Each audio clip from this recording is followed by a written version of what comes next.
ఛానల్లోకి స్వాగతం. ఈ నెల 8వ తేదీన రాబోతున్నటువంటి మహాశివరాత్రి తర్వాత నుండి ఈ 4 రాశుల వారికి అదృష్ట యోగం అనేది కనిపిస్తుంది. వీరికి పట్టిన అదృష్టాన్ని ఎవరూ కూడా ఆపలేరు. అంతటి అదృష్ట ఫలితాలను మహాశివరాత్రి పర్వదినం తర్వాత ఈ 4 రాశుల వారు పొందుకోబోతున్నారు. ఆ పరమశివుడి యొక్క అనుగ్రహంతో వీరి జీవితంలో అనేక రకాల శుభ ఫలితాలను వీరు పొందుకోబోతున్నారు. అయితే ఆ 4 రాశుల వారు ఎవరో, మహాశివరాత్రి పర్వదినం తర్వాత ఆ 4 రాశుల వారి యొక్క జీవితంలో ఎటువంటి అదృష్ట యోగం వారికి కనిపిస్తుంది, ఏ అంశాలు ఏ విధంగా ఉండబోతున్నాయి, ఈ పూర్తి వివరాలు అన్నీ కూడా ఈ రోజు ఈ వీడియోలో వివరంగా తెలుసుకుందాం. వీడియోలోకి వెళ్లే ముందు మా చిన్న రిక్వెస్ట్ ఏంటంటే, ఇంతకు ముందు కనుక మా ఛానల్ని మీరు సబ్స్క్రైబ్ చేసుకోనట్లయితే సబ్స్క్రైబ్ చేసుకోండి. అలాగే పక్కనే ఉన్న గంట సింబల్ మీద ఆల్ అప్డేట్స్ ని క్లిక్ చేయండి. వివరాల్లోకి వెళ్తే కనుక, ఈ మహాశివరాత్రి పర్వదినం తర్వాత అదృష్టాన్ని పొందుకోబోయే మొదటి రాశి ఎవరు అంటే వృషభ రాశి జాతకులు. మీ ప్రయత్నాలకు ఇది ఫలవంతమైన సమయమనే చెప్పుకోవాలి. కార్యాలయంలో మీ పనికి తగిన ప్రమోషన్లు లభిస్తాయి. అలాగే ఆర్థిక పెరుగుదల కోసం నిరీక్షిస్తున్నటువంటి ఉద్యోగస్తులకి ఆర్థిక పెరుగుదల కూడా ఉండబోతుంది. ఏదైనా పనిని ప్లాన్ చేసుకుని క్రమం తప్పకుండా చేయటం అనేది మీకు మంచి ఫలితాలను ఇస్తుంది. బాధ్యతలను తలచుకోవద్దు. బదిలీ లేదా స్థానం మార్పు ఉంటే సంకోచం లేకుండా అంగీకరించండి. అది మీకు శుభ ఫలితాలను ఇస్తుంది. అంటే ఎన్నో రోజులుగా ఈ విధంగా బదిలీ కోసం, ఉద్యోగంలో మార్పు కోసం అన్వేషిస్తున్న వారికి ఈ సమయంలో చక్కటి ఫలితాలైతే కనిపిస్తున్నాయి. అలాగే ఈ సమయంలో పై అధికారులతో వాగ్వాదానికి దిగకూడదు. ఇది మీకు ప్రతికూలతలను తెచ్చిపెడుతుంది. మీ యొక్క శ్రమను మీ పై అధికారులు గుర్తిస్తారు. అలాగే తోటి ఉద్యోగస్తులు గుర్తిస్తారు.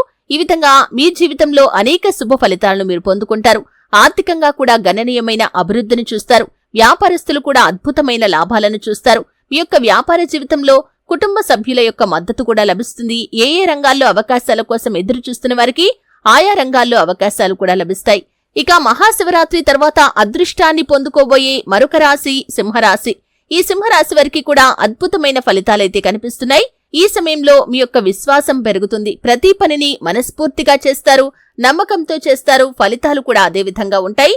కార్యాలయంలో మీ యొక్క నైపుణ్యాలు ప్రశంసించబడతాయి.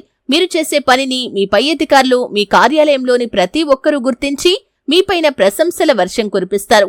పదోన్నతులు పొందుకునే అవకాశాలు కనిపిస్తున్నాయి. అలాగే బదిలీ కోసం, స్థానంలో మార్పు కోసం ఎదురుచూస్తున్న వారికి మార్పు కూడా దక్కబోతుంది. ఆర్థికంగా పెరుగుదల కూడా ఉంటుంది. వ్యాపార విషయంలో కూడా అద్భుతమైన ఫలితాలను పొందుకుంటారు. అంతకుముందు కష్టపడ్డాక సాధించలేని ఫలితాలు ఈ సమయంలో అతి సులువుగా సాధించగలుగుతారు. విదేశీ వ్యాపార అవకాశాలు, విదేశీ ఉద్యోగ అవకాశాల కోసం ఎదురు చూస్తున్న వారికి, ఉన్నత చదువుల కోసం విదేశాలకు వెళ్లాలి అనుకుంటున్న వారికి కూడా సత్ఫలితాలైతే కనిపిస్తున్నాయి. ఆర్థికంగా కూడా ఊహించని గణనీయమైన పురోగతిని ఈ సింహరాశి వారు సొంతం చేసుకోబోతున్నారు. ఇక మహాశివరాత్రి తర్వాత అదృష్ట యోగాన్ని పొందుకోబోయే మరొక రాశి ఎవరు అంటే కనుక వృశ్చిక రాశి. ఈ వృశ్చిక రాశి వారికి కూడా సత్ఫలితాలైతే ఈ సమయంలో కనిపిస్తున్నాయి. అదృష్ట యోగం కారణంగా వీరు చేపట్టిన ప్రతి పనిలో కూడా విజయ కేతనాన్ని ఎగురవేయబోతున్నారు. అలాగే వీరికి కుటుంబ సభ్యుల నుండి, సన్నిహితుల నుండి, ఆత్మీయుల నుండి కూడా ఊహించని మద్దతు అనేది లభిస్తుంది. మీరు చేసే ప్రతి పనిలో కూడా విజయావకాశాలు మిమ్మల్ని వరించబోతున్నాయి. ఆర్థికంగా 2-3 ఆదాయ మార్గాల ద్వారా డబ్బును సంపాదించగలుగుతారు. అవివాహితులకు వివాహం జరిగే పరిస్థితులు కనిపిస్తున్నాయి. సంతానం కోసం ఎదురు చూసేవారికి సంతాన ప్రాప్తి కూడా కనిపిస్తుంది. అలాగే ఈ యొక్క వృశ్చిక రాశి వారికి వృత్తి, ఉద్యోగం, వ్యాపారం, ఆరోగ్యం తదితర అంశాల్లో అద్భుతమైన ఫలితాలైతే కనిపిస్తున్నాయి.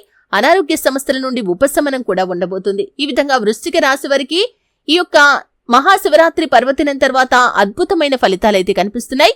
ఇక మరొక రాశి ఎవరు అంటే కనుక కుంభరాశి. ఈ కుంభరాశి వారికి కూడా ఈ నెల 8వ తేదీన వస్తున్నటువంటి మహాశివరాత్రి తర్వాత అదృష్ట యోగం అనేది ఉండబోతుంది. పట్టిందల్లా బంగారమే అన్నట్లుగా వీరి యొక్క జాతకం మారబోతుంది. రాజకీయంపై ఆసక్తి ఉన్నవారు అకస్మాత్తుగా రాజకీయ అధికారాన్ని పొందుకుంటారు. పై స్థానంలో ఉన్నటువంటి రాజకీయ నాయకుల అండదండలు లభిస్తాయి. విదేశీయానం లాభదాయకంగా ఉంటుంది. వీలునామాలు లభిస్తాయి. వంశపారంపర్యంగా మీకు దక్కాల్సిన ఆస్తులను దక్కించుకుంటారు. కోర్టు కేసుల్లో తీర్పులు మీకు అనుకూలంగా వస్తాయి. వ్యాపారంలో అభివృద్ధిని చూస్తారు. అలాగే ఉద్యోగ జీవితంలో కూడా మీరు కోరుకున్న ప్రత్యేకమైన మార్పులను కూడా మీరు చూస్తారు. ఈ విధంగా మీ యొక్క జీవితంలో మీరు ఈ యొక్క మహాశివరాత్రి తర్వాత అనేక అద్భుతమైన ఫలితాలను అయితే పొందుకోబోతున్నారు. పట్టిందల్లా బంగారమే అన్నట్లుగా మీ యొక్క జీవితం మారబోతుంది. ఆ పరమశివుణ్ణి నిత్యం ఆరాధించడానికి ప్రయత్నం చేయండి. ఈ 4 రాశుల వారు ప్రతి సోమవారం రోజు మీకు వీలైతే కనుక ఉపవాసం ఉండటానికి ప్రయత్నం చేయండి. అలాగే పరమశివుణ్ణి నిత్యారాధన చేయటం వల్ల ఇంకా మంచి ఫలితాలు మీరు పొందుకుంటారు. సుబ్రహ్మణ్యేశ్వర స్వామి ఆరాధన, గణపతి ఆరాధన కూడా మీకు శుభ ఫలితాలను ఇస్తుంది. అలాగే దాన ధర్మాలు చేయటం వల్ల కూడా ఇంకా ఎన్నో మంచి ఫలితాలను మీరు పొందుకుంటారు. చూశారు కదండి, ఈ నెల 8వ తేదీన వస్తున్నటువంటి మహాశివరాత్రి తర్వాత ఏ 4 రాశుల వారికి అదృష్ట యోగం అనేది కనిపిస్తుంది, ఆ రాశుల వారు ఎవరు, ఎటువంటి ఫలితాలు వారికి కనిపిస్తున్నాయి, ఈ పూర్తి వివరాలు తెలుసుకున్నారు. వీడియో నచ్చితే ఖచ్చితంగా లైక్ చేయండి. మరిన్ని మంచి మంచి వీడియోల కోసం ఇప్పుడే మా ఛానల్ని సబ్స్క్రైబ్ చేసుకోండి.